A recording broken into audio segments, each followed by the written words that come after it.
مسارولای کردستانا مسا چرای گشترانا مسارولای کردستانا مسا چرای گشترانا آینجین هنای شورش مساجین ای گزیهانا مساجین ای گزیهانا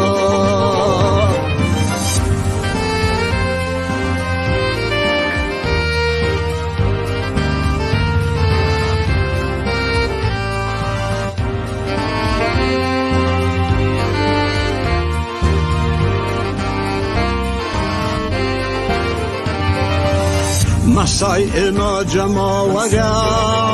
مسای اما جماورا مسا شقامی سنگرا مسا شقامی سنگرا مسا کانی تسلنکان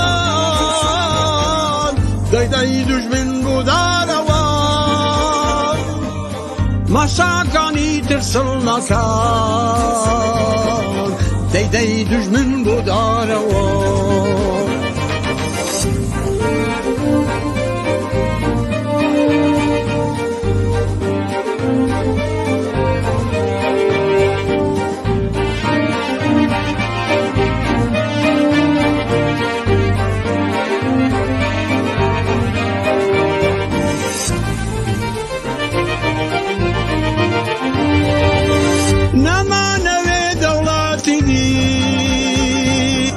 نمانوی صدارشی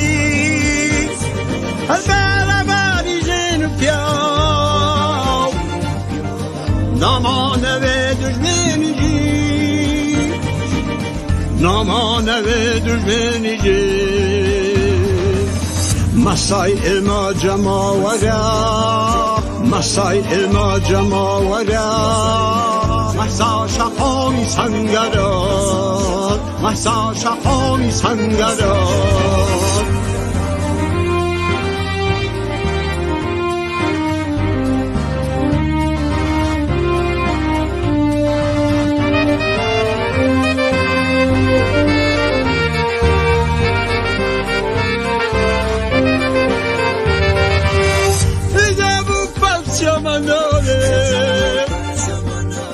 جینی کویلتی مناره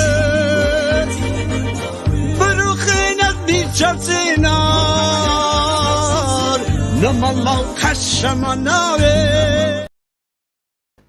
بینەرانی خۆشەویستی تەلەڤیزیۆنی کۆمەڵە سڵاوی گرمیەوەتان پێشکەش بێت بۆ پێشکەشکردنی هەڵقەیەکی تر لە بەرنامەی ڕاستەوخۆ میوانی کۆڕ و کۆمەڵی گرمی ئێوەی خۆشەویستین. بەرنامەی ڕاستەوخۆ هەموو ڕۆژانی هەفتە بۆ ماوەی کاتژمێرێک بە زمانی کوردی و کاتژمێرێک بە زمانی فارسی پێشکەش ئێوەی خۆشەویست دەکرێت کە تایبەتە بە ڕۆماڵی هەواڵ و راپۆرتی ئەترازات و ناڕزایەتیەکانی ئێران و کوردستان و لێکدانەوەی بارودۆخەکان. ئەمڕۆژ بۆ ئەو مەبەستە لە خزمەت ئێوەی خۆشەویستین هەروەکو ڕۆژانی ڕابردوو ئێوەی عەزیز دەتوانن بە دوو ژمارە تەلەفۆنی 2046 702 61 67 64 یاکو 2045 71 64 50 24 یاکو لە ڕێگای تۆڕی کۆمەڵایەتی کۆمەڵە میدیا نێتوۆرک لە ڕێگای فەیسبوک، ئینستاگرام و تەلەگرام پەیوەندیمان پێوە بکەن، هەواڵە و راپۆرتەکانمان بۆ بنێرن و لە ڕێگای ئەو دوو ڕەقەم تەلەفۆنەوە کە یەکیان لەسەر شاشەی تەلەفۆن هەیە و دانەیەکی تریشیان پێشتر بەردەوام بینەرانی خۆشەویست پەیوەندیان پێوەگرتین لە ڕێگای واتساپ یا تەلەگرام بۆ چوون و خەبەر و هەواڵەکانی خۆتانمان بۆ بنێرن. ئەگەدارن کە فەراخان دراوە بۆ 14 و 15 و 16 سەرماوەز یا ئازەر بۆ مانگرتنی گشتی و ئەترازی سەراسەری لە درێژەی قیامی ژینە. 16 ئازەر ڕۆژی دارەشووە، ڕۆژی خوێندکار کە هەموو ساڵێک لەم ڕۆژەدا بۆ بۆ داهێمایەک بۆ دەربڕینی ناڕەزایەتی و ئاعترازی خوێندکاران لە ئاستی بەتایبەت ئێران و کوردستاندا. ئێمە بۆ ئەمڕۆ و بۆ بەرنامەی ئەمڕۆمان داوامان لە زۆر خۆشەویست ڕامیاری حسەینی خوێندکار لە زانکۆی یۆنان و هەڵسوڕاوی سیاسی کردووە کە بێت لەم بەرنامە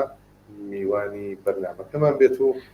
تا هەندێک تایبەتمەندی مربوط بەم قیام و ئاخێزە کە ئێستا لە ئێران و کوردستان لە ئارادایە تایبەتی تر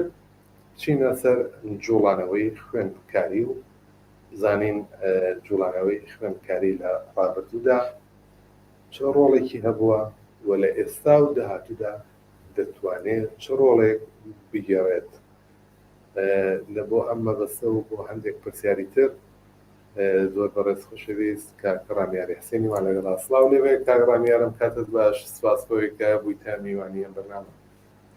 سلااو ێوارەتان باش منیش بەنەوەی خۆم دەستخۆشیتان لێکەم هەم بۆ داوەتەکان و داوای زەحمەتەکان کێکێشن تسلێ تێژم بەخەت لە ماڵێن و شەیدان لە توولی ئەم سێ مانگە کە شەیدیان داوە لە خزمەتان. لێمەوە کاک ڕامیار من زۆر واردی حاشیە نەچووم ویستم بۆی کاتێکی باشمان بەدەستەوە بێت کە ئەو مەجموعە باسێکە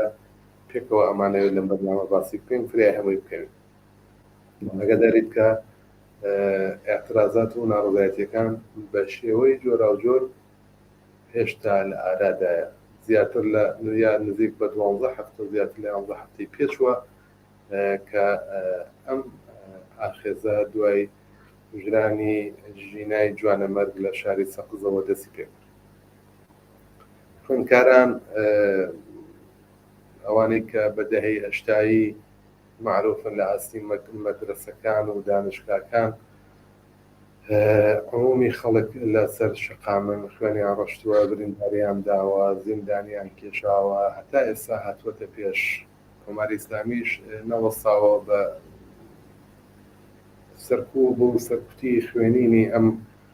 ئاعترازاتە دەستی پێکردووە بە دروستکردنی فەزای ڕۆک بە وەحشەت بە میلیتاریزەکردنی شارەکان هەوڵەدات کە ئەم ئاعتراز و ئاخێزە کێشێتە ماڵەوە و کۆتایی پێبێنێت. حەزەکەم بزانم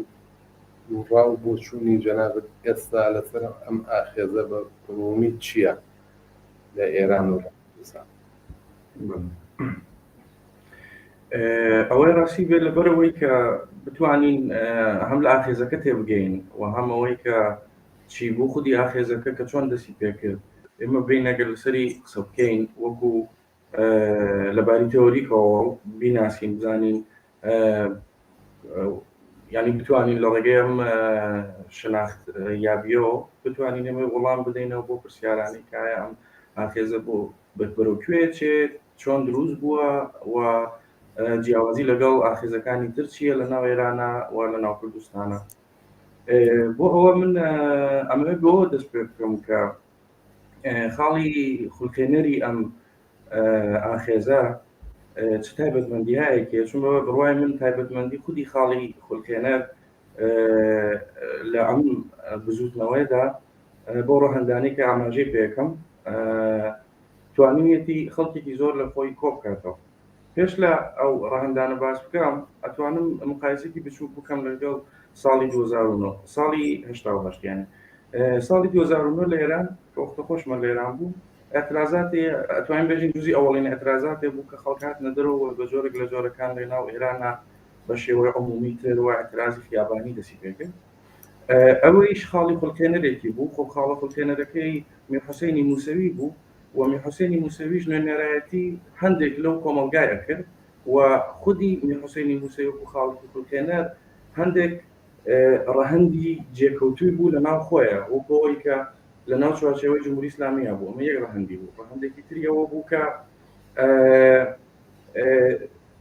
دەستی بە خوێنی زۆر کەسالوودە بوو نوێنەرایەتی هەندێک لە ڕەنگە چینەکانی کۆمەلگایە کرد کە زۆر کەم بوون و ئەو جۆرە مەسەلەن کە ئەو وەکو خاڵی خولکێنەر ئەو میرحوسێنی موسەوی نەیتوانی هەموو خەڵکەکە بێنێ و تەواو بوو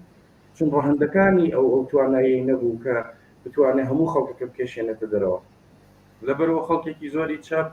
کۆمەڵەی ڕادیکاڵ ئەمانە بوون کە شوێنی ئەو قزیە نەکەوتن و ئەسڵان نایان کرد بە هینی خۆیان، نایان کرد بە بابەتی خۆیان. بەڵام ژینا ئەمینی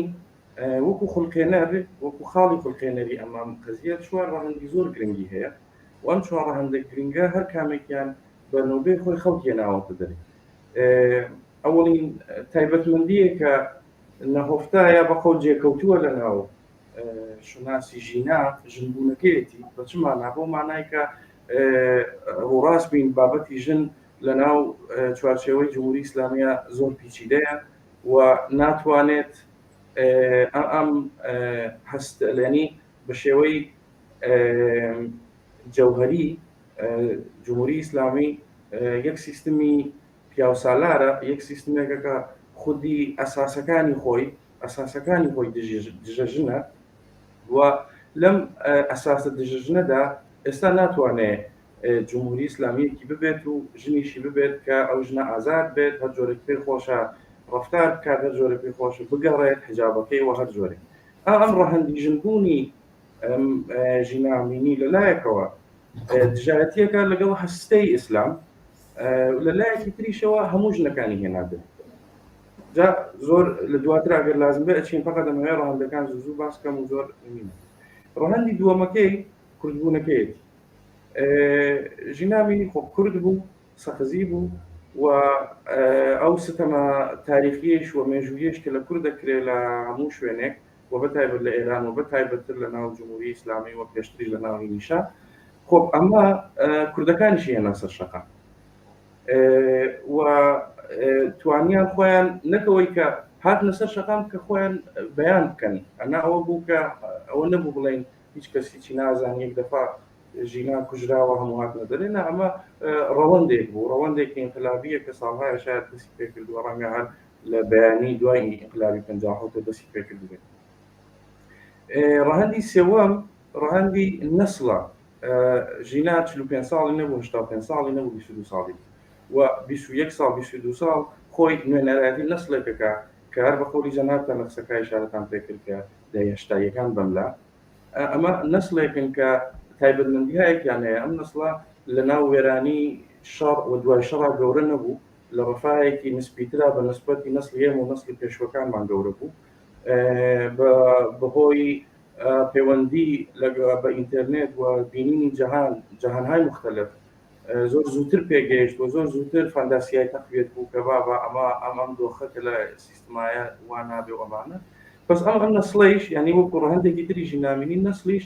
ئەو تەسیرێ بووە هاونەسلەکانیشی هێنا دەرێت. بۆ خۆ چوارەمیەکەیشی کە بابەتی ئەم ڕۆژمانە بە شێوەی تایبەت بابەتی دانیشتووبوونەوە، خۆ بەرەو جۆرە داین دانشگا ڕزایی قبوڵ بوو و دانیشتوو بوو بە شێوەیەک لە شێوەکان و ئەمە خۆ بە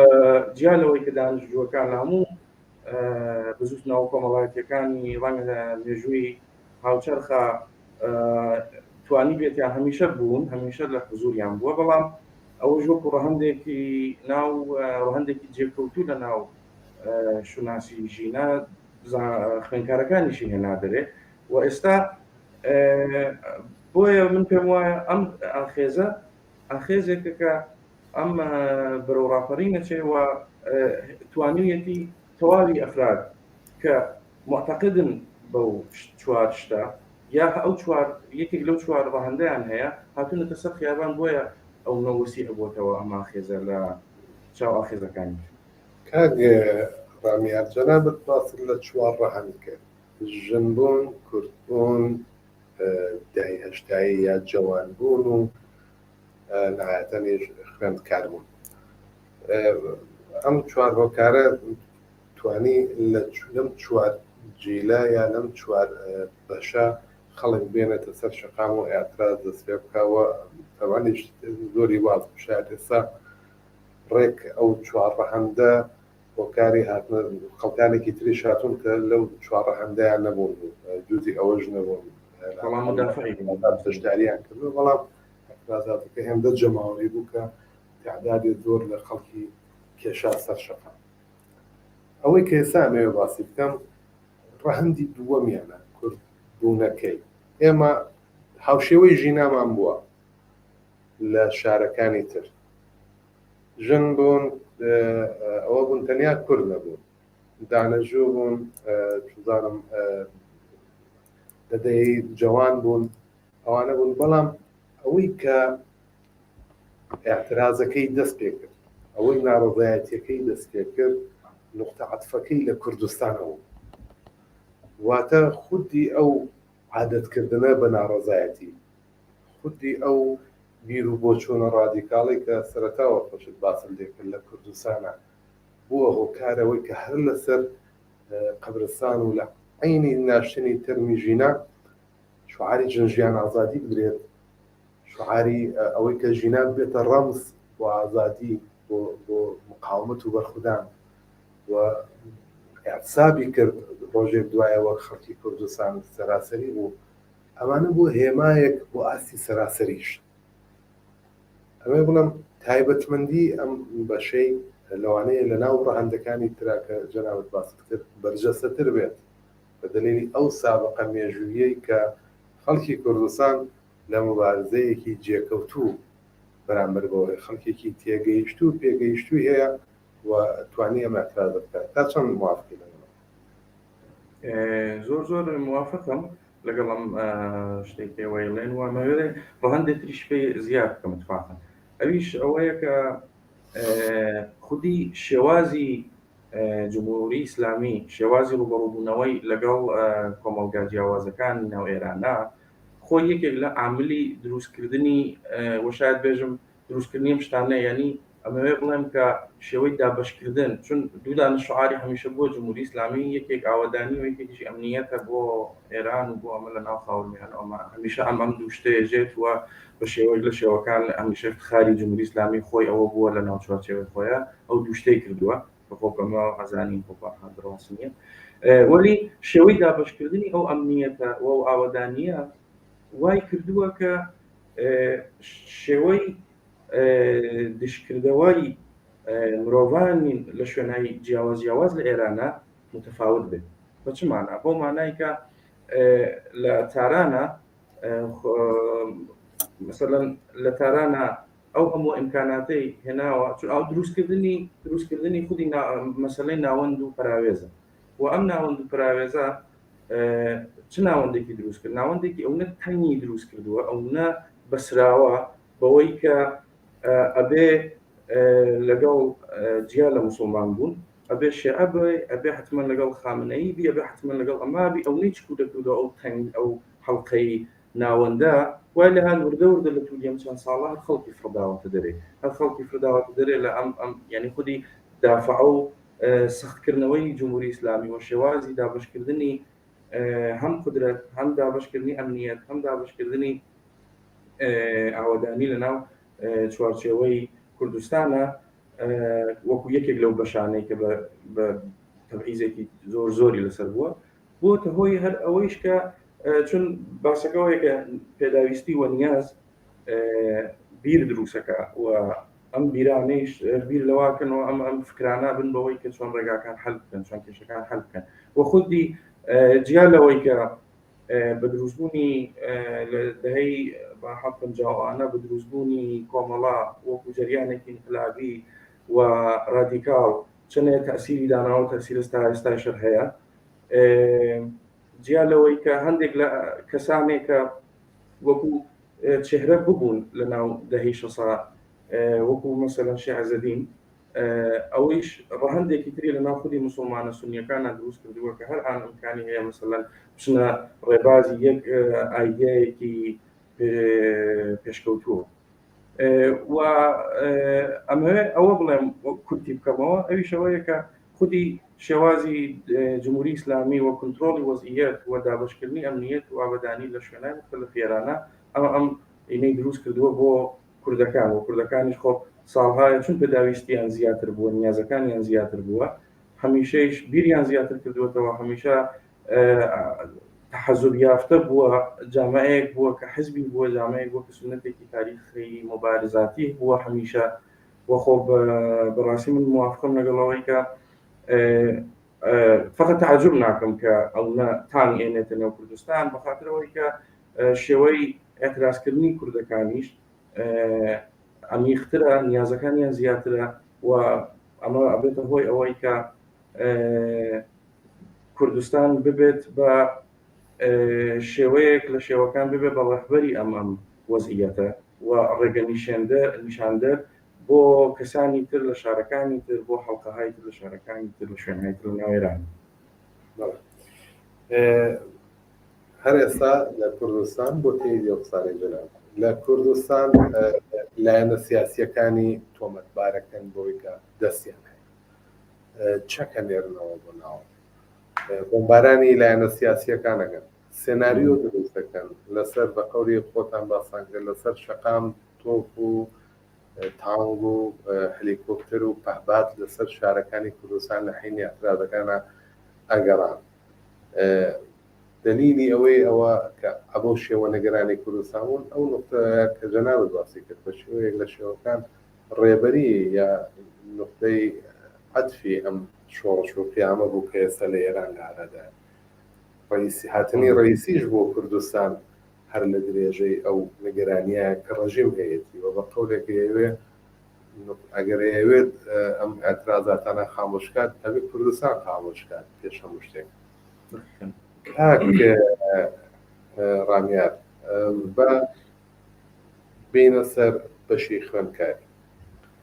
یەکەم نازانم چەندێک ئاگاداریانە 14 و 15 و 16 ئەم مانگە ئازەر فەراخانی ئاعترازراوە لە ڕاستی ئەم فەراخانانەیە نەهادها و ڕێکخراوەهای خوێندکاری یا دانیشتووی هەیە کە فەراخانی ئەمەیان داوە ئێستا بەشی خوێندکاری و بەشی زانکۆکان لە هەموو قشرەکانی تر جیاواز لەوەی کە لە کوردستان چۆنەچێتە پێش لە ئاستی سەراسەریانە بەسمان زیاتر شێلگیرترن بە قەولێک لە ئیدرێژەدان بە مبارزە. حەزەکەم پێشوی بچینە سەر ئەم دووسێ ڕۆژە کە تایبەتمەندیە و خوێندکاران زۆر بە جددیەوە بە تایبەت یەکێک لەو ڕۆژانە 16 ئازەر ڕۆژی خوێندکار و دانیشتووە حەزەکەم زانم ئەوەڵەن تەسیری مبارزاتی دانیشتووی لەسەر ئەم شۆڕشە چ دەبێت یا ئەگەر لە ڕابردووە چۆن بووە حەزەکەم بزانین تۆزێک باسی ئەم جنبشە بکەین ڕاستیەکەی ئەمەوێت لە ڕێگای جەنابتەوە تا ئەو جێگەی توانین زیاتر ئەم جنبشە لە پێشا و لە ئێستادا بە خەڵک بناسیێنین بۆ بزانین لە داهاتووە چ تەسیرێکی بێت لەسەر ئەم شۆڕش. وە حەزەکەم پێشتر باسی مێژوەکەی بکەین بزانین تەسیری ئەمە چۆنە ئەگەر مقایسەهایەکی شت هەبێ بەنسبەت ئاسیلنیە. وەکو مێژووی جنبشای دانیشتوویی یا ئەوەی کە هەم بزوتنەوە یا هەم خۆپیشاندان هەمووی ئەم شتانە ئەتوانین مەسەلەن یەکێک لەو نمونانە توانین ئیشارە بکەین بە نمونەی یەکێک لەو فکر کەم سەدرعەزەمی ئەمریکا ببەخشن ئەو سەفیری ئەمریکا بوو لە ئێران ئەو وەختە دوای 57 هات سرێک دانیشتوو لەوێ لە سفارەت دەستیان کرد بە ئەترازەدان دانیشتوویش اتفاقاً کوژران لەو ئەترازەکانە و لە زۆر شوێنی دنیا جنبشی دانیشتوویی لە نەهایەتا کە بۆ بە ئینقلاب تێکەڵی جنبشەکانی تر بووە و یا جنبشەکانی تر تێکەڵی بوون و تەسیری زۆری داناوە ئەوە بەڕاستی ناتوانین دیسان لەسەرەوە کەتمان بکەین کە جنبشی دانیشتووی بێت تەسیرە یا تەسیری هەیە چ تەسیرایەکی هەیە زیاتر جێی بەحسە و لە هەر بەئینقلابی 57 تا هەم دانش ئاموزەکان هەم دانیشتووەکان هەم حزورێکی فعالیان بوو جنبشایەک بوو فەزاهایەک بوو کە توانیان دەنگی خۆیان بە خەڵک گێن و دەنگی خەڵکیش ببیسن و پەیوەندی دروست بکەن. لە وەکو مثالێکی تاریخی ئەتوانم ئیشارە بکەم بە ڕۆڵی دانیشتویانی دانشگا پۆلیتێکنیکی ئاتێن کە وەختێکە دیکتاتۆری دروست بوو لە یۆنانە ساڵی 1969 تا 1974 دانیشتووەکان خۆ بەهۆی ئەوەی کە ارتباطیان هەیە خوێنەوارن ئەتوانن شوێنهای تری جەهان تماشا بکەن هەمیشە دەسەڵسیهایەکیان هەیە لە چاو کەسێک کە لە خوێندکار نییە یا بەرحاڵ ئیمکانات وا لە دەسترسیان نیە، بە خاتری دەستڕاستیەکە زووتر ڕەنگە ئاگادارە بنەوە لە شتەکان و بە پێشوازی ئایدیا پێشڕەوەکانە چن. هەروە لە یونانیش کاتێکە 16 فەڕەنسا مەی فەڕەنسا ڕوویدا بوو، دوای چەند ساڵ مەوجەکانی هاتە ناو دانشگا پۆلیتەکنیکی یونان و لەوێ دانیشتوەکان ڕادیۆیەکیان دروست کرد بۆ ئیمکانات ارتباطیش کەم بۆچی سەرباسی ڕابطە ارتباطیەکە دواتر ڕادیۆیەکیان دروست کردوە لە ڕێگەی و ڕادیۆ سعیان کرد لەگەڵ جنبشای کارەگەریە لەگەڵ جنبشی دانش ئامۆزەکانە عەلەیهی دیکتاتۆری دەستکەن بە سازماندەیی و ئەوە بوو کە اتفاقاً هەر لە حەوڵەدەی نەوامبری شاپیرۆز بوو باوجودی کە تانیشی هێنابوو وەرە سەحنانەوەی سێشە بینێمە لە ئێرانە و تایبەت لە کوردستانە. بۆیە تاریخ نیشانی داوە کە هەمیشە بزوتنەوەی دانیشتووی هەمیشە چ لە ئێرانە چ لە هەموو شوێنهایی مختلفی ئەوروپا و جەهانە تاثیرگوزاری خاصی خۆی هەیە و تەنها شتێکە ئەبێ لەسەری باس بکرێەوەیە کە ئەم بزوتنەوە دانیشتوویانە چۆن نەتوانن ڕێگا باس بکەن و پەیوەندی بگرن لەگەڵ دیکەی ئەفرادەکان کە ناڕازین و ئەیان هەوێت بە شێوەیەک لە شێوەکان لەم ڕاپەڕینا بەشداری بکەن. بە نەزەرم ئەوە جێی باسە مهمەکەیە. ئێستا با بینەوە سەر ئێران بە تایبەت ئەم قیامە هەر لە سەرەتاکانی دەستپێکردنی ئاعترازات لە 25 شاریوەرەوە تاکنی ئێستا پێشتر زۆر بووە خۆت بەشێک لە سەرەتاکانی ئەوەی لە قلاوت باس کرد لە دەیمانگی 96 و ئابانی 98 هەتا 88 و پێشتریش دەورانی ساڵی 76 ومانەکە ئیسلاحات هاتە سەرکار لە ئێرانەوەە جنبشی دانیشتووی نەخشی زۆر گێڕاوە لە ناڕەزایەتیەکان هەتا لە داسەپاندنی بەعزە سیاسەتایەک لە دەورانی ئیسلاحاتیشە وەزانی دە ساڵی 76 بە شێوەیەکی شوێنی سەرکوب کرا دانیشتووی تاران. ئێستا ئەمەوێت تایبەتی بێمەوە سەر ئەم دەورانە نەخشیان زۆرە اعترازیان بەردەوام بووە لە دانشگای سەنعەتی شەریفەوە دانشگای هونەرەوە لە دانشگای زەنجان مەشهەد شیراز گێست دانشگای کوردستان لەم ڕۆژانەی ئاخرە ئەوان بێعساب بووە دانشگاکانی ئیسفەهان تەواویمان ئەمەوێت بزانم کە ئەم جنبشە ئایا ئێستا ڕەهبەری هەیە؟ ڕەهبەری من پێم وایە ئەم شعارانەوە ئەدرێت بەتایبەت لە ناو دانشگاکانە ئەوش لە ڕێگەی خۆ باحاڵ من لە نزیکەوە نین ڕەنگە دەرکەکانیشمان و نەعینی تر نەبێت چون باحاڵ لە شوێنی تراژی لە ناو ئێرانانی نایسە وەلی باوجودی تەواوی ئەو شتانەکە ئەی بینیت بنیامەی بینەی بیسێ و ویدیۆ ئەمانە من ئێحساسەکەم ئەم جنبشە بەگشتی تر بەتایبەت لە ناو دانشگایشە یەک بە جۆرێک لە جۆرەکان پلوراڵە بە جۆرێک لە جۆرەکان تەکەسورگەرایە و خودی شێوەی جەوهەری تەکەسورگەرایەوە زۆر بەدوای ڕەنگە ڕەهبەرەوە نەبێ وایە توانین بڵێن هێشتا ڕەهبەری نییە. من پێم وایە ئێستاش کە لە تەواوی ئەو تەزاوراتانە و تەواوی ئەو شتانەوەی من بینیومەوەکو خۆم لەم دوو سێ مانگی ئەخیراکە هەموو ڕۆژێکی سەیرم کردووە ئەوەی ڕاستی بێت نەمبینی فەردێک یا دوو فەرد ڕەهبەریەک بکەن شتەکان خۆب لە ڕۆژای ئەوەڵا زۆر هینتر بوو زۆر یەک دەفعیتر بوو نامونسەجمتر بوو وردە وردە منسەجم بوون ئیسە شۆڕایان دروست کردووە ئیسە کاناڵیان دروست کردووە خەریکی ئەوەن کە یعنی تەجروبەیان وەرگرتووە هەر لەم دوو سێ مانگەیشە بەڵام بۆ ئەوەی کە ڕەهبەری هەیە یان نا من پێم وایە ڕەهبەرێکی مشخص و تایبەتی ڕەنگە نییە ڕەنگە ئیدەکانن کە بوونەتە ڕەهبەر ئەو ئیدانەوە ئەم نەسڵیان هەیە خۆیان بە جۆرێک لە جۆرەکان بوونەتە ڕەهبەر و بوونەتە با بڵێن ویژێن بۆ ئەو دانیشتووانە و زیاتر ڕەنگە ئیدە مەحوەر و مۆدێل محور بێت ئەم جنبشە هەتا ئەوەی کە ڕەهبەر محور بێت بە خاتری تەکەسورەکەی شێتی ڕەنگە شاید وە خۆ شتێکی تر لەسەر قەزیەی جیا لە ڕەهبەری ئەوە وەکو جوابی پرسیارەکە بەڕاستی من پێم وانە ڕاهبەریەکی تایبەت ببێت. پێشوێ بچیتە سەر ئەو شتەی تر بەڵێ. لە ئەمەی بزانم زۆر کەس لەلایەنە ئۆپۆزیسیۆنەکان بەتایبەت لە بەرەی ڕاست ئەوەی کە جەنابەت باست کرد ئیدە مەحوەرە واتە ئێستا ئەگەر من بێم قەزاوت کەم لەسەرەوەی کە یا بیبینم یا شەواهیدەکەی نیشان بدەم ئەزانم لە ناو جنبشی دانیژوویە گەرایشاتی مختلفی تیاوە لەوانە چەپ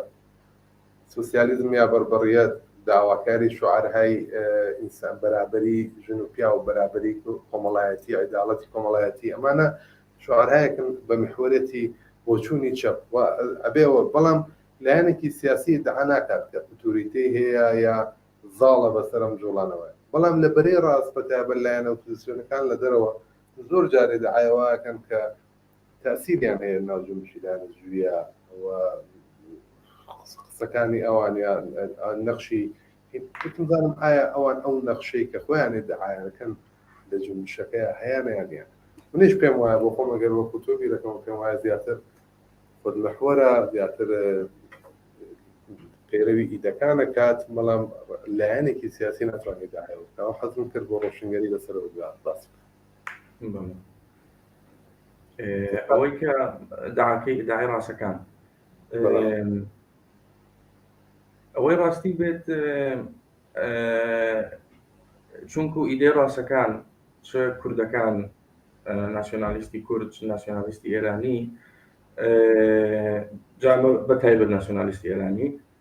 چونکو ڕێگە حەلەکەیان وەک چارەسەرەکەیان بۆ ئەم دۆخەبازم یەک ڕەوشی تری تۆتالیتێریە بەڵام ڕەنگە مێهرەبانتر وەکەمێ ڕاحەتر و ئازادتر لەباری کۆمەڵایەتیەوە پێم وانییە ڕەت ببێت یعنی مەبەستم لە ڕەتبوونەوەی کە تەشەنە بکاتە ناو کۆمەلگا و ئەوەی کە ئەو جۆرە من شتەکانم بینیوە اتفاقاً ئیدەهای ڕاستگەرایانە زۆر کەمە واگەر تەسیرێکیشیان ببێت بە خەولی خۆیان تەسیرێکی زۆر ناچیزیان بووە چونکو ئەو ئیدانەی کە ئەوانایانە چ کوردەکان بەرەو کوردستان وەچ ئەو ناسیۆنالیستی ئێرانی بەرەو ئێران تەمامیت خا و تۆتالیتەرەوە اتفاقاً ئەم شۆڕشەوە کراوە عەلەیهی تۆتالیتاریزم کراوە وەیتر یەک زمان و یەک فەرهەنگ و یەک حیجاب و یەک ئەم هەم مطلقگەراییە کە لە ناو ڕاستەکانە هەیە پێم وانییە بتوانێت تەسیرێکی باش بکات یان تەسیرێکی گەورە ڕەنگە تەسیرایەکی بێخۆب لە شوێنایەکە لە هەموو شوێنایەکە ڕاستگەرا هەیە و ئەوە ئەبیسێت و ئەو ئیدا بیسێت کە زۆر باشە گەر جمهوری ئیسلامی بڕوا لێرە 5-6 بورجی گەورە دروستکەین و خۆشە و نازان چی و شاید لە ڕێگەی کاپیتالیزمۆ بڕێک تەسیریان لەسەردا بنێ بەڵام تەسیرەکە پێم وانییە ئەو نە تەشەنە بکاتە ناو کۆمەلگا و زۆر بە نوێنەری ببێت ئەو بەشەی ترکەویستە جیا لە ڕێبەرەی من قسەکەتم پێ بڕی زۆردای لە بنەکە ئەوەی کە خۆت ویستە درێژەی قسەکانە بدەیت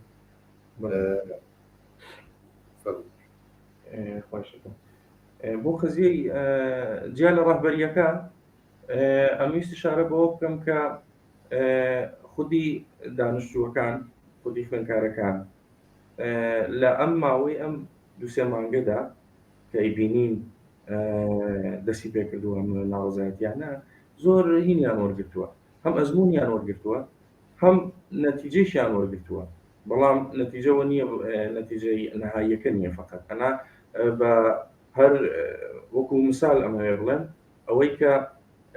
ڕەنگە چونکو فەرمەحوەر نییەوە ئەو فەردەیش خۆ عادەتەن ئەگەر ڕەهبەر بێت عادەتەن ئیدەیەکی خاص و تایبەتی خۆی هەیە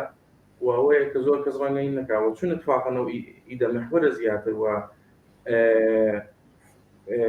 جەمع مەحوەرە فەزاکە بۆیە توانیەتی مەسەلەن 3 مانگ لەوە پێش هێشتا زۆربەی دانیشتوەکانیشتان نەیانتوانی بوو بێنە ناو ئەوان توانیانە لەم 3 مانگە جیا لە دانیشتوو جیا لە هەماهەنگی بینی دانش ئاموز و دانیشتوو توانیانە ئوستادەکان بێن لە ناو لە دانشگا کوردستان بەشێک زۆر لە ئوستادەکان ئەستەفایان داوە دانشگاوازی کرمانشا گەلێک ئوستاد هاتوونەتە ناو دۆخی ئینقلابیەوە خۆشیان وەختێک تر قساکەن ئیتر مامۆستاکان و خوێندکارەکانی مەدرسە وەکو دانش ئاموز با بڵێن و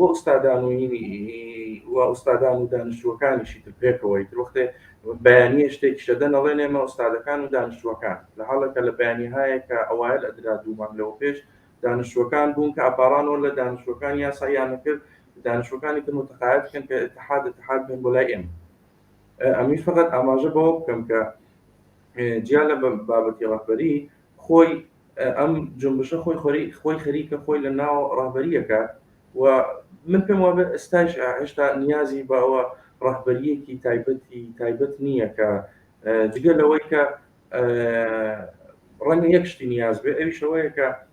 چ ئێمە لە دەرەوە چ خۆیان لە ناوە ئەبێ هەوڵ بدەین چونکو ئیدە مەحوەرە هەوڵ بدەین لەسەر ئیدە با بڵێن گەشە سندووەکان قسە بکەین و پارادۆکسی زیاتر دروستکەین بۆ ئەم سیستەمە هەرو جۆرەکە وەکو ژن وەکو هۆیەتی ژن و ژنانە پارادۆکس دروستە بێت بۆ ئەم دەوڵەتەوە حکوومەتەوە نازانێت چی لێ بکە ئەتوانین لەسەر حتا کۆمەڵگای پێی کۆڵەکە زیێڕینایە LGBTQ باسی مافەکانی ئەوان بکەین باسی تەواوی ئەو ئیدە پێشکەوت و پێشوازانە بکەین کە لە ناو ئێرانە ئەبێ ببێت چونەمانە دروستن و ئەبەم شێوە ئەتوانین ئێمە چ لە دەرەوە چ لە ناوە هەم پارادۆکسی گەورەتر دروستکەین بۆ سیستم هەمەوەیش کە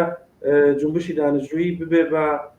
دەم و چاوی تەواوی ئەو کەسانەی کە ئەو دەسڕۆسیایان نییە وەکو خوێندکارەکان نە بە ئینتەرنێت نە بە تەکنۆلۆژی ڕەنگە و نە ئەو تریبونیشان ڕەنگە ببێت چون لە ناو دانشگا ڕاحەت فەزایەکیان نسبان جەم بن بەیانیە کارکەن بخوێنەوە یان تەجاموعکەن یان شعار بدەن یان هەرکار بۆیە ئەو کەسانەی کە دانیشتوونی کەمێک سەخترە ڕەنگە سازماندەهی بکرێن بابەتەکەم لەسەرەوەیە کە ئەم قسەکردنی لەسەر ئیدە پێشخوازوەکان ئەتوانێت یارمەتیکی زۆر بدات هەم بە دانیشتوەکان و هەم بە تەواوی ئەو کەسانەی کە لەم ئاخێزا بەحاڵ بەشداریەکەن. کاک ڕامیار با بینە سەر ئەم سێ ڕۆژەی کە بڕیاردراوە بۆمانگرتن یا بۆ درێژە پێدان بە احتراز نەهات هاوڕێکراوە های جۆرا و جۆر لە ئاسی سەراسەری لە ناوخۆ بە تایبەتی ویان ئامادە کردووە کە ئەم سێ ڕۆژە لەم احترازاتە شرکتکەن تۆ تا چەند پێت وایە کە دانشگا و زانکۆ ئامادەگی ئەوەی هەیە کە پێشوازی بکات لەم احتراز و مانگرتنە باتەوەجو بۆی کە 16 ئازار ڕێژە ڕۆژی دانشجووە و باتەوەجۆ لەبیرمان نەچێت باتەوەجۆ بۆ فەزا لە سەر بوو لە خەفەقانەی کە کۆماری ئیسلامی لە محیتی دانشگا سازی کردووە و هەر ئەم ڕۆژانە دەبیستین کە بڕێکی زۆر لە دانشجوەکان و خوێندکارەکان تووشی مەسمومیەتی غەزایی بوون و ئەمە وەکو سیاسەتێکی نەدام ئەم هەواڵە تا چەنە دقیقە یا جەنابەت بیستوتانە و من زۆر کەس پێ وایە کە ئەمە تاکتیک و سناریۆیەکە کە کۆماری ئیسلامی دژ بە خوێندکاران بەکارێنە تا چەندێک بە هەموو ئەم ئاگەرانەوە پێت وایە کە زانکۆ ئامادەیە کە ئەم 4 ڕۆژە ئەم 3 ڕۆژە مەبگرێت وەڵا من بۆ پێشەوە بۆ قەزەی ئیسفەهان لە زانکۆی ئیسفەهان بیستم بەڵام منی نازانم ئەمە چەندێک دەتوانێت ڕاست بێت کە لە زانکۆی ئیسفەهان بۆ مەسمومیەتی غەزاییەکە بەڵام هیچ لە هیچ پێوەکە نەبیستوە بە ڕەدەکەی یا قبوڵەتی نەعادەتی بەڵام بەڵێ بیستومە من پێم وایە ئەم احتسابە خوێندکارەکان هیچ تواناییان زۆر زیاتر بووە چون من پێم وایە کوشتنی زیاتری خەڵک ئیتر نایان ترسێنێ هەرو جۆرەکە ژڕۆژی ئەوڵ کە ژینا مردوسە ڕۆژ دوایە نیکا یان کوشت خەڵک بەجێ بترسێت تووڕەتر بوو و خودی تووڕەبوونەکە زۆر جار لەباری دەروونناسیشەوە علمی دەروونناسی وانیش و کە باسیەکەن ئەڵێن خودی تووڕەبوون زۆر جار خەلاقیەتێک ئەدا بە کەس خەلاقیت بۆ مانای کە کارێکی داسایی تا پێشلەوە نەدەکەن و بە نظرم ئەم سەرکوب بە شەدیدەی کە هەیە ئەم مەسمومیەتانە وایکە لە دانشگاکانە بە پیشبەرزی ڕاستبوونی واقعی ئەم شتەوە و تەواوی ئەو شدەتی سەرکوبەکەی کات من پێم وایە هیچ خەڵکێکە ناترسێنێ تووڕەتریانەکە و مطمئنتریانەکە کە ئەبێ ئەم هەنگاوە هەڵبنێن و یەکێ لە باشترین من پێم وەکو ڕێگا باشەکان باتەوەجۆ بەوەی کە باسی وڵاتی فەڕەنسا ناکەین کە ئەتوانی شێوازی ئەتراز بکەیت من باتۆژە بە چوارچێوە و وەزیەتی ئێران وەکو بەستێن احتسابم پێیەکی لە باشترین ڕێگا حلەکانە بەخاترەوە هەم هەزینە کەمترەدا هەم سیستمیش مختلەکە بەتایبەت ئەگەر گشتگیر بێت و ئێستا من لەسەر ئەمە کەمێک ئومیدوارترم کە دانیشتووەکان ئەم ئێتلاییان داوە و هەر تا ئێستاش کەمەکە کۆقساکەین زۆربەی زۆری لایانی لایەنە جیاوازەکان ئەحزاب و جریان مختلفەکان پشتیان گرتووە و ئەعلامیان کردووە کە ئیکەین و من ئەحساسەکەم لە عەمەڵیش اتفاقە ئەکەوێ لانیکەم لە زۆربەی زۆری شوێنەکانە وەکو کوردستان و بەلوچستان و ئەو شوێنانەی کە ئامادەترن بە شێوەی کە باسمان کرد لەباری تاریخی وەمانە ئامادەترن بۆ اختلالی ایجادکردن لە وەزیەت و بە ڕێگەی احتسابەوە و من پێم وایە بەڵام لە مەسەلەن لە دانیشگاهەیەکی تریش وەکو پەردیس دانیشگا هونەری تاران لە دانیشگا سوورە کە خودی ئەوەی کە دانیشگا ئەلزەهرا ئەمانە کە دانیشگایەکی سیستمیشن کە ئاوام و احترازەکان هاتوێتە دەرەوە و ئەحساسەکەم ئالو دانیشگانیش جواب بدرێتەوە بەماوە پێم وابێ بە ئەچابێکی فراگیرە بێ و تەسیرێکی زۆری شەبێ و ڕەنگە ورەیەکی نوێتریش بداتەوە بە خەڵک ئەگەر بتوانن کە من پێم وایە ئەکرێت و ئەم سێ ڕۆژە و ڕەنگە دانشاموزەکانیش حتا هینیان کردووە لە شوێنای مختلفەوە بە تەشکیلی کومیتە ئێلامی موافقەتیان کردووە و ئەیکەن و من دڵم ڕوو نەکە پێم ینی پێم لەباری تەوریکیشەوە توانین قسەمان لێکە لەباری باتەوەجە بە شرایەت نەکەوەی کە من چون دڵم منینەوەمانە بەو بارەوە کە بەڕاستی لەباری اجتماعیەوە لەباری تاریخی ئەم سێ مانگەوە کە بەڕاستی مەسەلەکە بکەین من پێم وایە ئەم احتسابە ئەکرێت و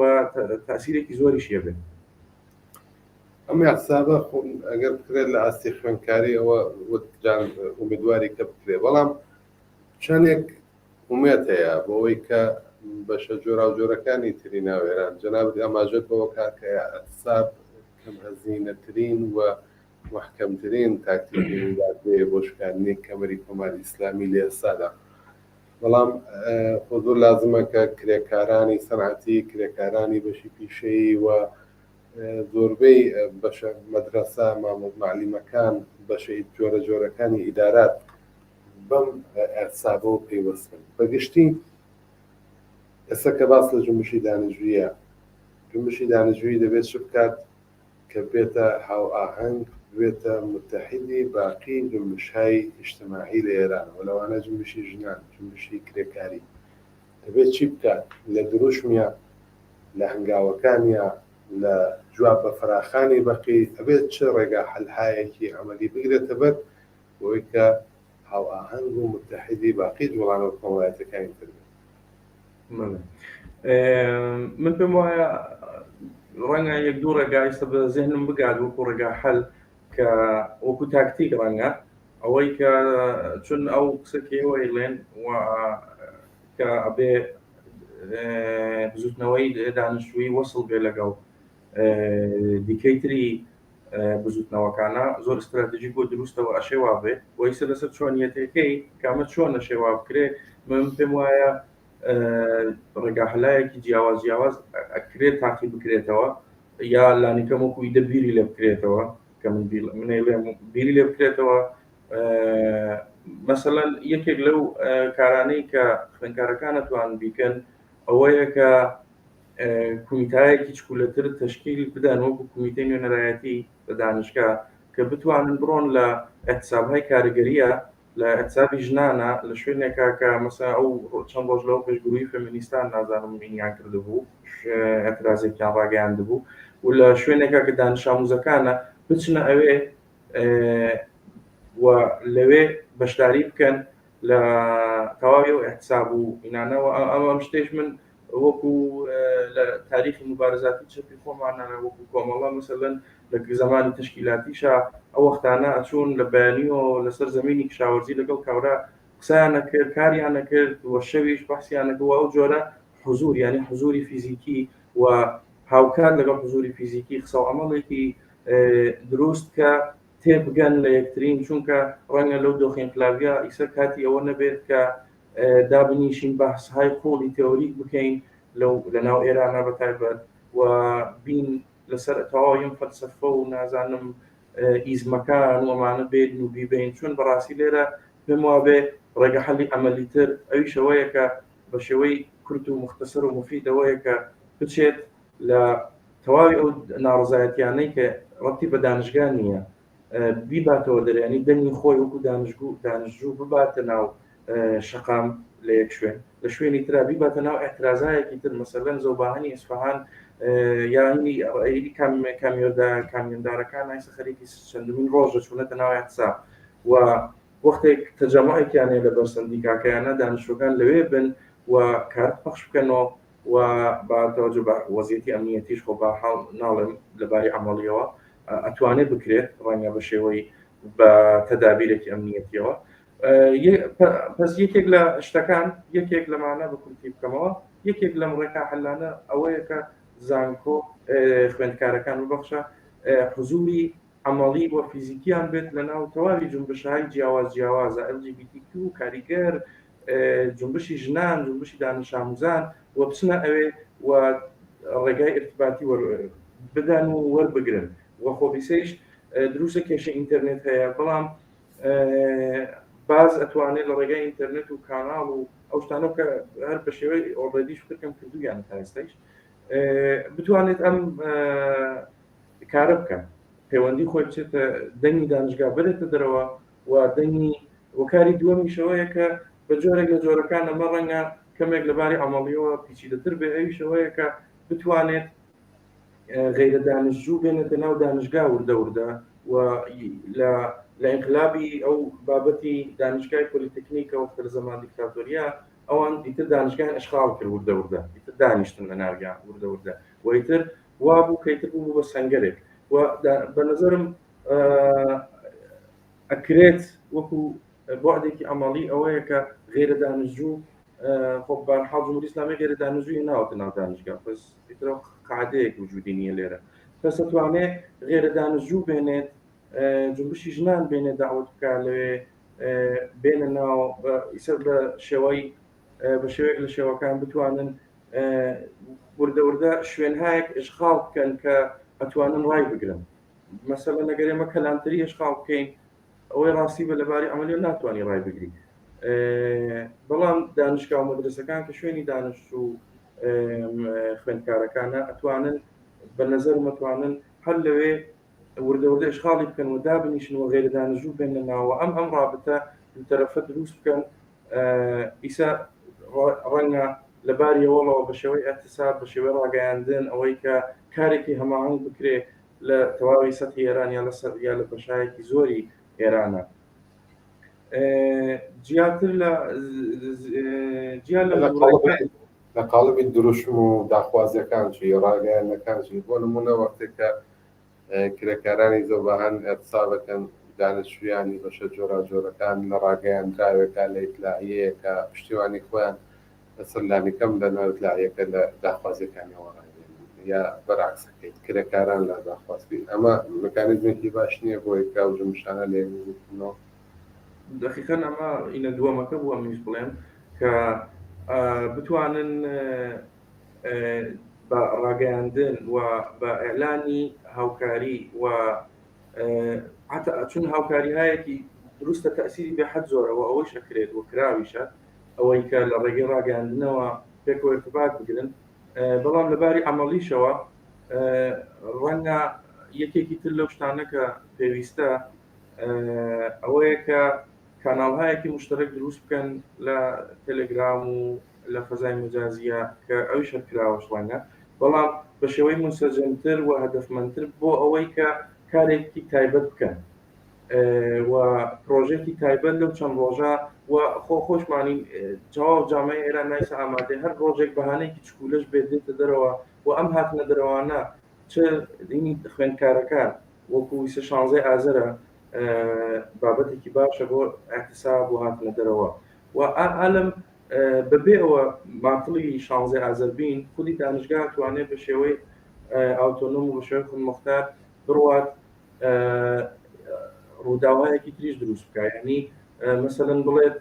فلانە ڕۆژی شەمە ڕاگەاندن بکەین بچین لە احتسابی فلانە شرکت بکەین لە احتسابی کارەگەرانە، یا ئەوەی کە ڕاگەاندنی حمایەت بکە لە هەروە خۆ لە دانشگاکانی کاران و مەشهەدیش کردیان ڕاگەاندنیان کرد لەسەر خەڵکی کوردستان لە مازندران لە ڕاشت هاتنە دەرەوە حمایەتیان کرد. ئەمە ئەتوانێت ئەم ڕێگاحەلانە ڕێگاحەلایەکن کە بەشێکی زۆری کراوە بەشێکی ڕەنگە نەکرێ یا سەختتر بکرێ. ڕێگاحەلێکی تریش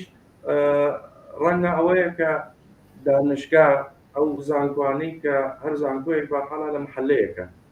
ئەو زانکۆ بتوانێت لەگەڵ کمیتەی محلات یا ئەگەرنیەتی دروستی بکەن یا ئەوەی کە لەگەڵ ئەوان ئەگەر هەیە مەسەڵەن لە سنە کمیتەی محلات هەیە و دانشگا علوم پزیشکی کە ڕەنگە فکرکەم لەوەش نزیکیش بێ بتوانێت لەگەڵ ئەو کمیتە محلاتە پەیوەندیەک بگرن کە کارایەکی مشترک بکەن و حتا ئەگەر ئیمکانی ئەوەش بێت لە فەزای دانشگا لە ناو فەزای دانشگا استفادە بکرێت بۆ ئەوەی کە کارێک بکەن ئەتوان بەهرەی لێوەربگرن. وەلی خۆ باش جوانتر باش وایە ڕەنگە ئەو کارانەی کە وەقتی بە ئشغاڵ لە دانشگایە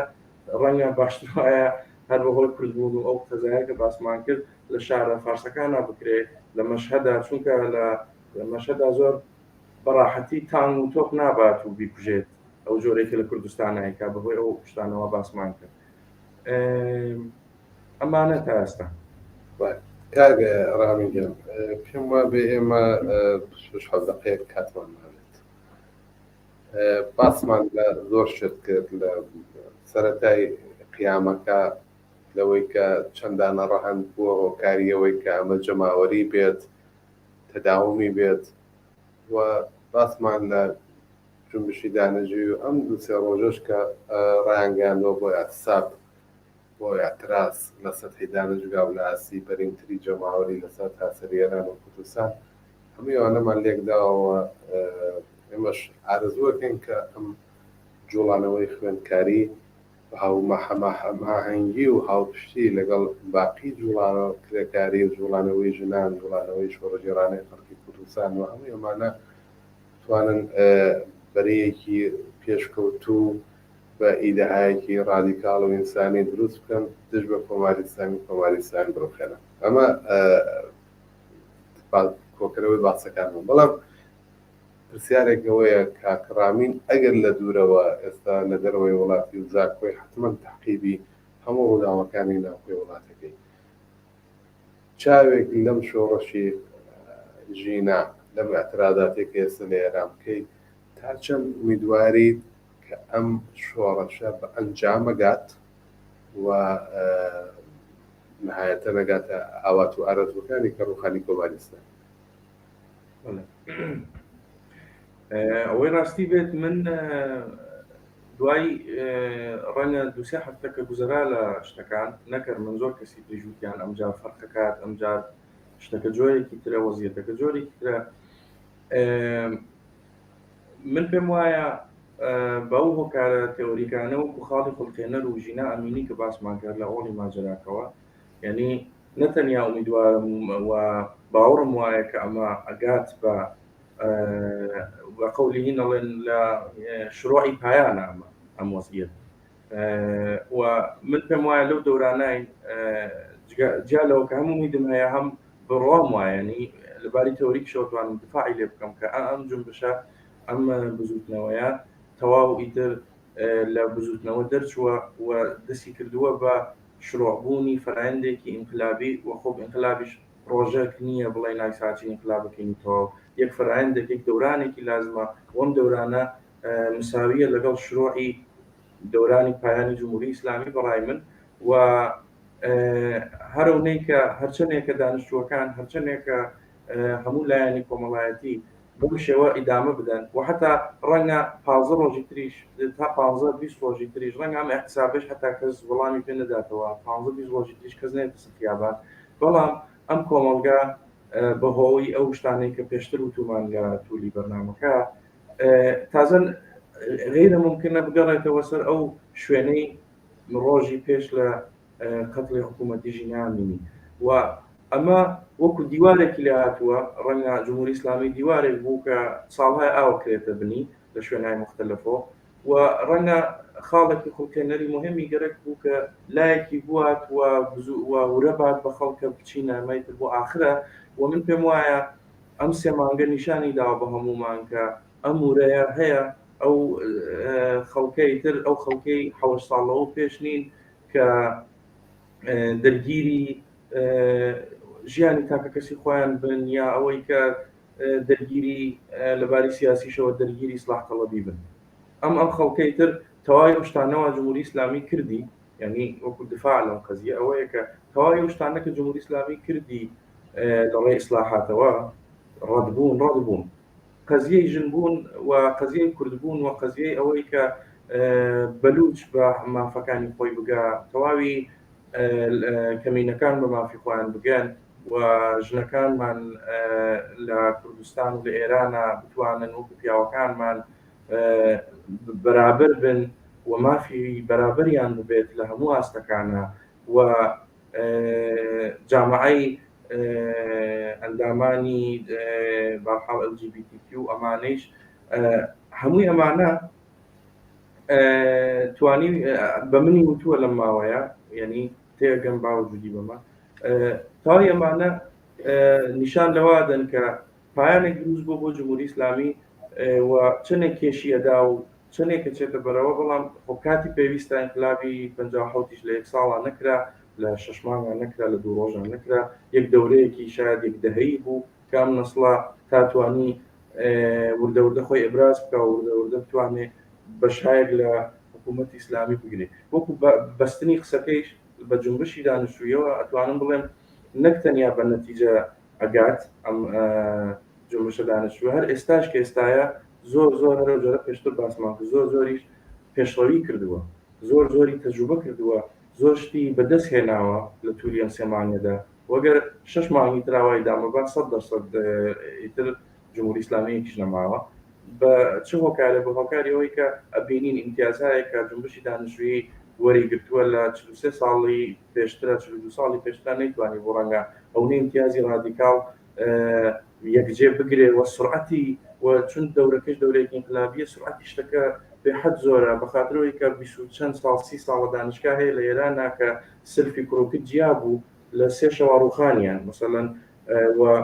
دوای ئەوە کە سلفی تەفکیکی سلفی یاوایان شکان لەویان نەماونەتەوە، بۆی ئەڵێن ڕادیکاڵیشە وەزیەتەکە لە ناوە با تۆزی بە هەموو دروشم کارایەکەیکەن بەتایبەت جنبشی دانیشتووی ئەوەیە کە لە سلفان نەماون پێشڕەوی زیاتریان کردووە، داواکاریەکانیان ڕادیکاڵترە و بە کۆی هەمووی ئەم هۆکارانەوە کاتیشمان زۆر نەماوە.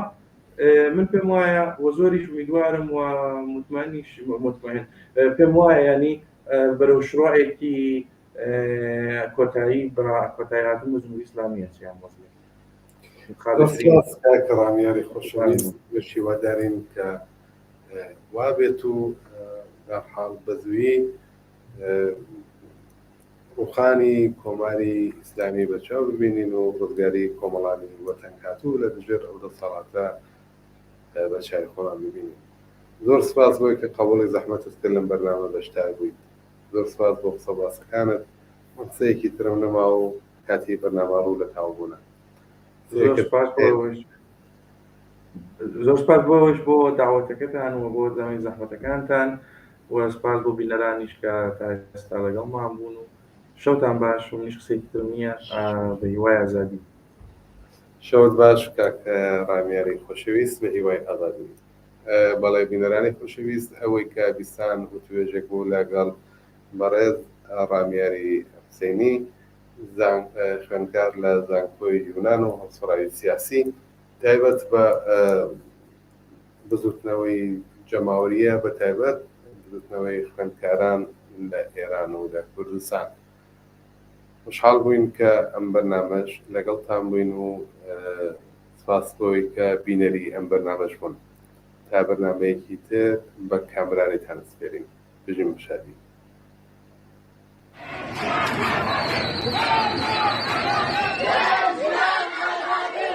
اینجا کردستان است.